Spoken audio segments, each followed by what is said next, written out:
ప్రైజ్లా దేవుని నామానికి వందనాలు. మీ అందరికీ నా వందనాలండి.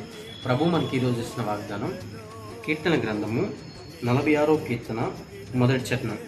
ఆయన నమ్ముకొనదగిన సహాయకుడు.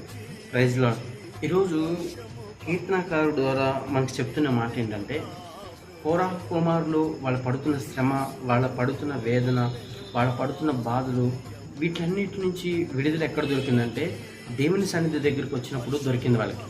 ఎప్పుడైతే దేవుని సన్నిధిని ఆశ్రయించారో, దేవుని సన్నిధిలో ఎప్పుడైతే వాళ్ళు గడుపుతున్నప్పుడు వాళ్ళ జీవితంలో ఒక గొప్ప మలుపు తిరిగింది. ఎందుకంటే అంతకుముందు గర్వ హృదయంతో ఉన్నారు.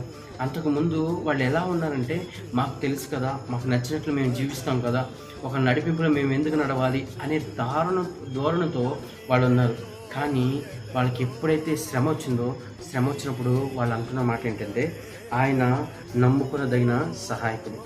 ఈరోజు ప్రభువారు మన జీవితంలో కూడా మనం ఎలా జీవించామో, అంతకుముందు మనం ఎలా ఉన్నామో మనం ఒక్కసారి పరిశీలన చేసుకొని, శ్రమ వస్తున్నప్పుడు దేవుడు మనకు సహాయకుడుగా ఉంటాడు.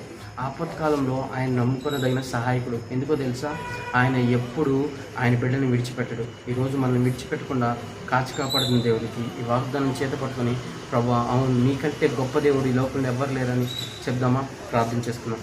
ప్రేమగల తండ్రి, ఘనమైన దేవా, కృపగలిగిన దేవా, దయగలిగిన రాజా, నీకు వందనాలు స్తోత్రాలు దేవా. అవును దేవా, నువ్వు ప్రభా ఆపత్తులో నమ్ముకున్నదైన సహాయకుడు ప్రభా. నువ్వు తప్ప ఈ లోకంలో ఎవరున్నారు ప్రభా? మా బంధువులు, మా స్నేహితులు, మాకున్న వారు ఎవరైనా మాకు సహాయం చేస్తారు అని నమ్మినా కానీ ప్రభా, కొన్నిసార్లు మమ్మల్ని మోసం చేయొచ్చు ప్రభా.